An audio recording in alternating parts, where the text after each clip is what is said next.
What's great about Hackney Marshes is we've got big landscape scale habitat right in the heart of London. Hackney Marsh is really good for wildlife. It's got some great habitat around the edges, but there are difficulties in terms of linking those, particularly from east to west. Today we're planting 5 copses of native trees in order to create stepping stones for wildlife to make their way across the marshes. We are putting in 400 trees, a mixture of native trees, about 120 downy birch, 60 hawthorn, 60 crabapple, 60 goat willow and 60 hazel. In addition to all the trees that are going in, the grass will not be mown so frequently, so we'll have wildflower areas around the trees.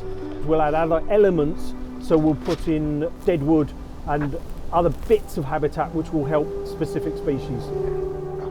The key species we're targeting are things like amphibians, so toads and frogs, reptiles like grass snakes, which have strong populations on the marshes, but also hedgehogs, voles, wood mice, all the species that are crucial to the baseline of the food chain, which will then benefit the owls and the kestrels and the weasels, the predatory species.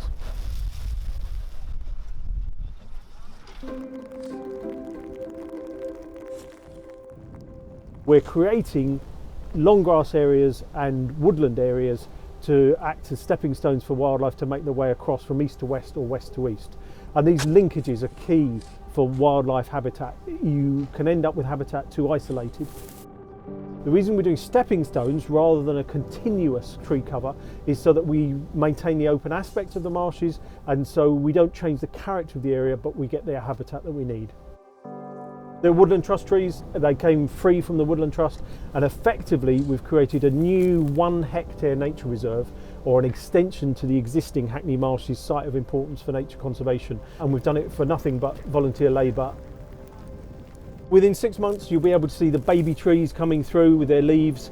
In 6 years you'll have scrubby, dense areas which will be really good for the birds, and then in 10, 20 years you'll have tall trees, and gradually the habitat will mature. This is fantastic. You can hear the winds blowing, we're out in the elements, and we're making a difference for wildlife. Everyone wants to give their time and their energy. Fantastic people who are really committed to improving wildlife in Hackney. We've got climate change, we've got biodiversity loss, massive national issues, and here we are on a local level making a big difference.